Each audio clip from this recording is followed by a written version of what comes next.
4장. 느부갓네살 왕이 전국에 사는 민족과 언어가 다른 뭇 백성에게 다음과 같은 조서를 내렸다. 백성에게 평안이 넘치기를 바란다. 가장 높으신 하나님이 나에게 보이신 표적과 기적을 백성에게 기꺼이 알리고자 한다. 크도다 그 이적이여, 능하도다 이 기사여. 그 나라 영원하고 그 통치 대대 이를 것이다. 나 느부갓네살이 집에서 편히 쉬며 궁에서 평화를 누릴 때 꿈을 꾸었는데 굿꿈이 나를 두렵게 하였다.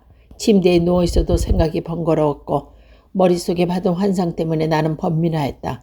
그래서 나는 굿꿈을 해몽드려보려고 바빌론의 모든 지혜자를 다 내 앞으로 불러오도록 명령을 내렸다. 마술사, 주술사와 점성가들과 점쟁이들이 나에게 왔을 때 내가 그들에게 꿈 이야기를 하였으나 그들은 나에게 그 꿈을 해몽해 주지 못했다. 마침내 다니엘이 내 앞에 나타나는데 그는 내 신의 이름을 따라서 그들을 벨드사살이라고 고친 사람이다. 그는 거룩한 신들의 영을 지닌 사람이어서 내가 꾼 꿈을 그들에게 말해주었다. 마술사의 우두머리인 벨드사살아, 내 안에는 거룩한 신의 영이 있으니 어떤 비밀도 내게는 어렵지 않을 줄 내가 안다. 내가 꾼 꿈을 해몽하여 봐라. 내가 침대에 누워있을 때에 나의 머릿속에 나타난 환상은 이러하다. 내가 보니 땅의 한가운데 아주 높고 큰 나무가 하나 있는데 그 나무가 점점 자라서 크게 되었고 그 높이가 하늘의 땅에 닿으니 땅끝에도 그 나무를 볼 수 없었다. 나무는 잎이 무성하여 아름답고 열매는 온 세상이 먹고도 남을 만큼 풍성하였다. 들짐승이 그 그늘 아래서 쉬고 그 큰 나무 가지에는 하늘의 새들이 깃들며 모든 생물이 그 나무에서 먹이를 얻었다. 내가 침대에서 나의 머릿속에 나타난 환상을 또 보니 거룩한 감시자가 하늘로부터 내려와서 큰 소리로 외치며 이렇게 명령했다.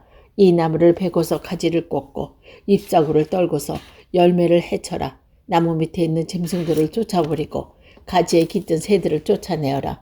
다만 그 뿌리의 구리터기만 땅에 남겨두고 쇳줄과 노줄로 동이고 들풀 속에 버려두어라. 하늘의 이슬에 적게 하고 땅의 풀 가운데서 들짐승과 함께 어울리게 하여라. 또 그 마음은 변화해서 사람의 마음과 같지 않고 짐승의 마음 갖고서는 7해를 지날 것이다. 이것은 감시다를 명령할 것이며 거룩한 이들이 말한 것이다.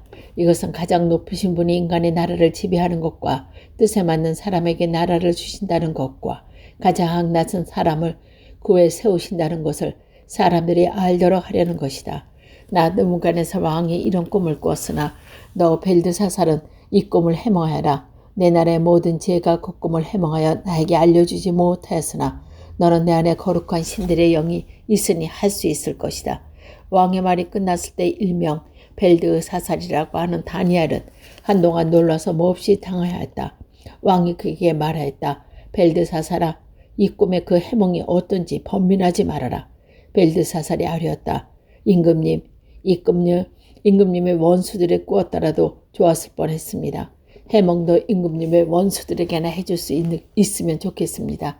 임금님이 보신 그 나무는 점점 자라서 튼튼해지고 그 높이가 하늘까지 닿아서 땅끝 어디서나 그 나무를 볼 수 있었고 그 잎이 무성하여 아름답고 그 열매가 아주 많아서 온 세상 피조물의 먹거리가 되었고 그 나무 아래서 들짐승이 쉬어서 그 가지에는 하늘의 새들이 깃들었다고 하였습니다.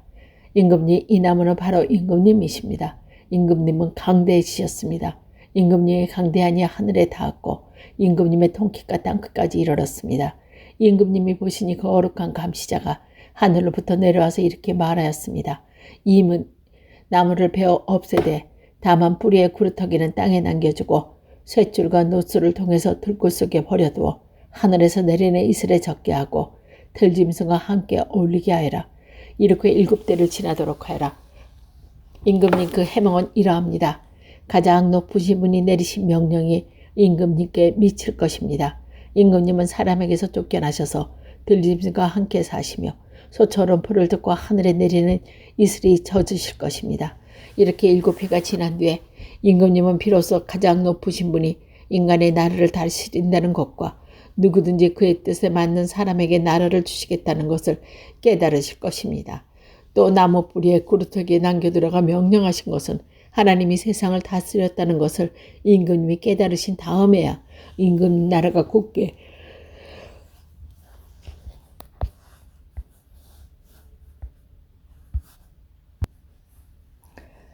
굳게 선다는 뜻입니다. 그러니 임금님은 저의 조언을 받아주시길 바랍니다. 공의를 행하셔서 임금님의 죄를 속하시고 가난한 백성에게 자비를 베푸셔서 죄를 속하시기 바랍니다. 그렇게 하시면 임금님의 영화가 지속될 수 있을지 모릅니다. 이 모든 일이 다 느부갓네살 왕에게 그대로 일어났습니다.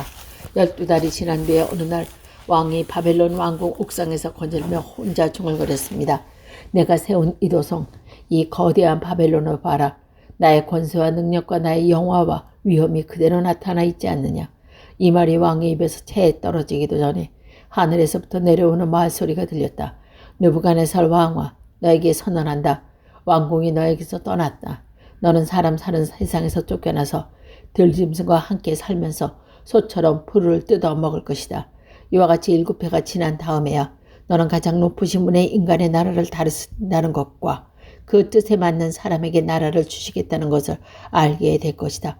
바로 이 순간에 이 말이 느부갓네살 왕에게 이루어져서 그가 사람 사는 세상에서 쫓겨나서 소처럼 풀을 뜯어 먹었으며 몸을 하늘에서 내리는 이슬에 젖었고 머리카락은 독수리의 깃털처럼 자랐으며 손톱은 새의 발톱까지 자랐다. 정해진 기간이 다 되니 나 느부갓네살이나 하늘을 우러러보고서 정신을 되찾았다. 그리고 가장 높으신 분을 찬송하고 영원하신 분을 찬양하며 그에게 영광을 돌렸다. 그의 통치는 영원하고 그의 나라 대대로 이어진다. 그의 땅의 모든 거민은 없어진 것 같이 없이 여기며 하늘의 군대와 땅의 모든 거민에게 뜻대로 하시지만 아무도 그가 하는 일을 막지 못하고 모든 일을 이렇게 하셨느냐고 그에게 물을 사람이 없다. 내가 정신을 되찾았을 때 나의 명예와 위엄과 나라의 영예가 회복되었고 나의 고문관들과 대신들이 나를 찾아왔으며 나는 이전보다 더 큰 영예를 받으면서 왕위를 회복하였다. 이제나 느부갓네살은 하늘의 왕을 찬양하고 높이며 그분에게 영광을 돌리는 바이다. 과연 그가 하시는 일은 모두 참되며 그의 모든 공은 공의로우시다. 그의 교만한 일을 낮추신다. 5장 벨사살 왕이 귀한 손님 1000명을 불러서 큰 잔치를 베푸고 그 1000명과 더불어 술을 마셨다. 벨사살 왕은 술을 마시면서 명령을 내려서 그의 아버지 느부갓네살 왕이 예루살렘 성전에서 가져온 금그릇과 은그릇을 가져오게 하였다. 왕의 귀한 손님과 왕비들과 후궁들이 모두 그것으로 술을 마시게 할 작정이었다.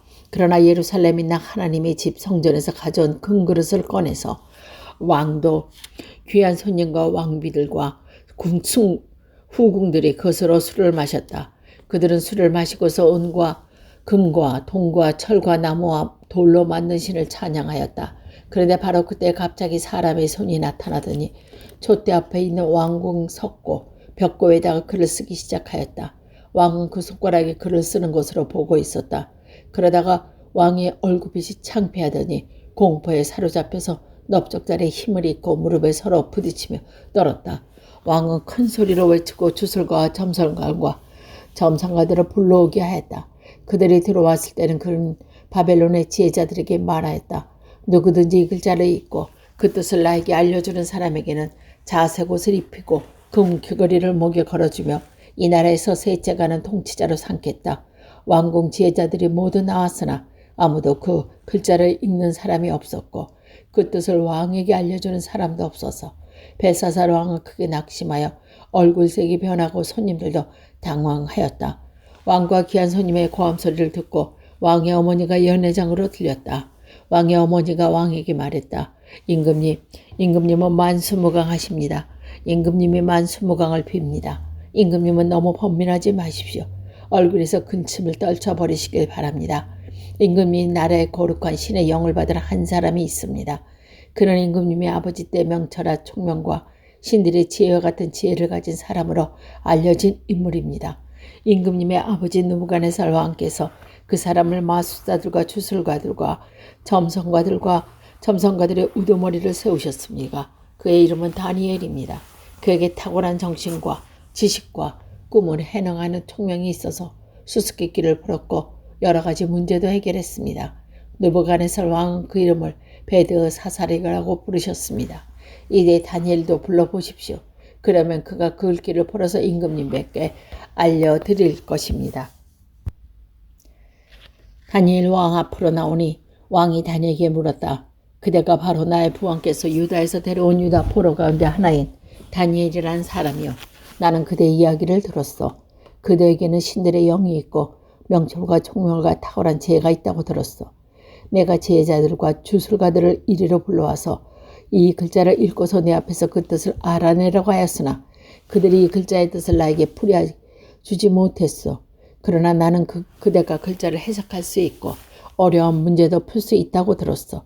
지금 그대가 이 글을 읽고 나에게 뜻을 풀이하여 주면 그대에게 자석 옷을 입히고 목에 금목걸이를 걸어주고 이 나라에서 첫째가는 통치자로 삼겠소. 다니엘이 왕 앞에서 이르렀다. 임금님이 주시겠다는 선물은 거두시고 임금님이 내리실 상급을 다른 사람에게 주시길 바랍니다. 그럴지라도 저는 이 글을 읽고서 그 뜻을 풀이하여 임금님께 알려드리겠습니다. 임금님, 가장 높으신 하나님의 임금님의 아버지 느부갓네살과 함께 나라와 큰 권세와 영광의 위엄을 주셨습니다. 하나님이 그에게 큰 권세를 주셨으므로 민족과 언어가 다른 백성들이 그 앞에서 떨면서 무서워하였으며 부친께서는 마음대로 사람을 죽이기도 하고 마음대로 사람을 살리기도 하고 마음대로 사람을 높이기도 하고 마음대로 사람을 낮추기도 하셨습니다. 그러나 부친께서는 마음이 높아지고 생각이 교만해져서 교만하게 행동하시다가 왕위에서 쫓겨나셔서 명화를 잃으신 일이 있었습니다. 사람 사는 세상에서 쫓겨나시더니 그의 마음은 들짐승처럼 되셨고 들나귀와 함께 사셨으니 소처럼 풀을 뜯으셨고 몸은 하늘에서 내리는 이슬로 젖으셨습니다. 그때서야 비로소 부친께서는 가장 높으신 하나님이 인간의 나라를 다스리고 하나님의 뜻에 맞는 사람을 그 자리에 세우시는 줄을 깨닫게 되었습니다. 느부갓네살의 아드님이신 벨사살 임금님은 이 모든 일을 아시면서도 마음에 겸손하지 낮추시지 않으시고 하늘의 임금님이시여 주님이신 분을 거역하시고 스스로를 높이시며 하나님의 성전에 있던 그릇을 가져오게 하셔서 임금님과 귀한 손님과 왕비들과 후궁들이 그것으로 술을 마시게 하셨습니다.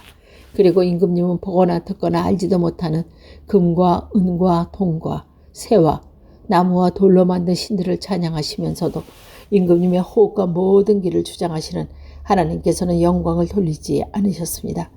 그러므로 하나님이 손을 보내셔서 이 글자를 쓰게 하신 것입니다. 기록된 글자는 바로 메네 데겔과 바르쉐입니다. 이 글자를 해석하면 이러합니다. 메네는 하나님이 이미 하나님의 임금님의 나라의 시대에 계산하셔서 그것이 끝나게 하시겠다는 것이고 데겔은 임금님이 저울에 달리셨다는데 무게가 부족함이 드러났다는 것이고 바르시는 임금님이 왕국의 둘이 나누어서 메대와 페르시아 사람에게 넘어갔다는 뜻입니다. 벨사살의 그 명령을 내려서 다니엘에게 자색 옷을 입히고 그의 목에 금 목걸이를 걸어주었으며 그를 그 나라의 셋째가는 통치자로 삼았다. 바로 그날 밤에 바벨로니아의 벨사살 왕은 살해되었고 메대 사람 다리우스가 그 나라를 차지하였다. 다리우스의 나이는 62살이었다. 6장 다리우스는 자기 뜻대로 나라 안의 지방장관 120명을 세워서 나라를 다스리게 하였다. 또 그들 위에 정성 3사람을 세웠는데 다니엘도 그 가운데 한 사람이었다.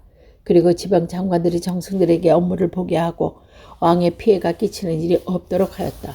그런데 다니엘이 다른 정승들이나 지방관들보다 더 우수하였으므로 왕이 그를 나라의 통치자로 임명하고자 하였다. 그러자 다른 정승과 지방장관이 다니엘이 나라의 일을 잘못 차단하려고 하였다. 그러나 그들에게는 아무런 실책이나 허물을 발견하지 못했다. 다니엘이 임무를 충실하여 아무런 실책이나 허물이 없었기 때문이다. 그래서 그들은 서로 말했다. 다니엘이라는 자는 그가 믿는 신의 법을 문제 삼지 않고 고발의 근거를 찾을 수 없다. 그리하여 그들과 반백들은 왕에게 나가서 아뢰었다. 다리우스 임금님 만수무강하시길 빕니다. 이 나라 정승과 대신들과 지방 장관들과 고문들과 총독들이 모두 의논한 바가 있어서 임금님의 법을 한 가지 만드셔서 그 음령을 내려주시도록 요청하기를 하였습니다.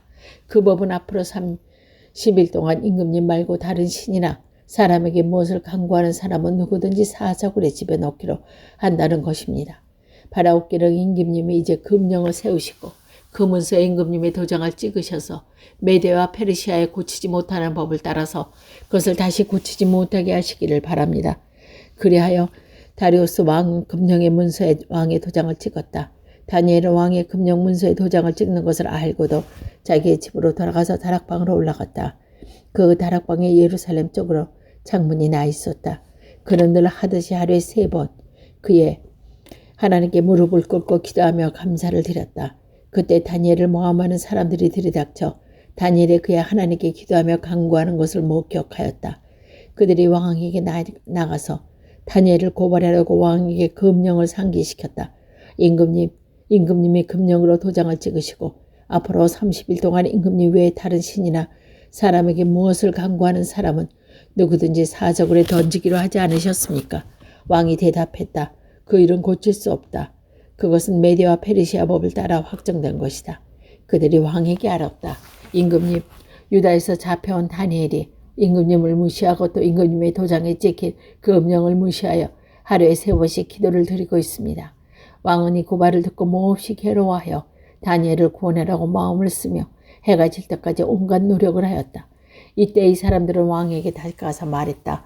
임금님, 메대와 페르시아 법은 임금님이 한번 금령이나 법률을 세우시면 그것을 바꿀 수 없다는 사실을 기억하시기 바랍니다.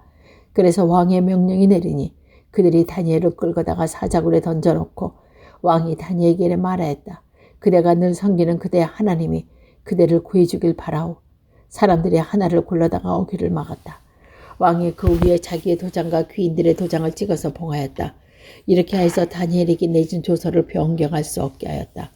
그 뒤에 왕은 궁전에서 돌아가서 그날 밤을 뜬 눈으로 지새우며 먹지도 않고 즐거운 일도 아무것도 하지 못했다. 이튿날 동이 뜰 때 왕은 일어나는 길로 곧 사자굴로 갔다. 그 굴 가까이 이르러서 왕은 슬픈 목소리로 외치자 다니엘에게 말했다. 살아계신 하나님의 종 다니엘은 들으시오. 그대가 늘 섬기는 그대의 하나님이 그대를 사자굴로부터 구해주셨소. 다니엘이 왕에게 이뤘다. 임금님 만순과 알피입니다. 나의 하나님이 천사를 보내셔서 사자들의 입을 막으셨습니다. 사자들을 나를 해치지 못하였습니다. 그것은 하나님 앞에서 나에게 죄가 없다는 사실이 드러났기 때문입니다. 임금님, 나는 임금님께서도 죄를 짓지 않으셨습니다. 왕이 매우 기뻐하면서 다니엘을 끌어올리도록 명령하니 사람들이 다니엘을 굴에서 끌려오었다. 그가 자기 하나님을 신뢰하기 때문에 그에게는 아무런 상처도 찾아볼 수 없었다. 왕이 명령을 내려서 다니엘을 헐뜯은 사람을 데려오게 하고 그들과 그 자식과 아내들을 사자굴에 던져 넣으니 그들이 굴 밑바닥에 닿기도 전에 사자들이 그들을 움켜서 그 뼈까지 부스러뜨렸다. 그때 다리우스 왕은 전국에 사는 민족과 언어가 다른 백성에게 조서를 내렸다. 내 백성에게 평화가 넘치길 바란다. 내가 다음같이 법령을 공포한다. 내 나라에서 나의 통치를 받은 모든 백성은 반드시 다니엘의 섬기는 하나님을 공경하고 두려워해야 한다. 살아계신 하나님이 영원히 다스리신다. 그 나라는 멸망하지 않으시며 그의 권세 무궁하다. 그는 구원하시기도 하고 건져내시기도 하며 하늘과 땅에서 표적과 기적을 행하시는 분. 다니엘을 사자 입에서 구하여 주셨다. 바로 이 사람 다니엘은 다리우스 왕이 다스리는 동안에 페르시아와 고레스 왕이 다스리는 동안 잘 살았다.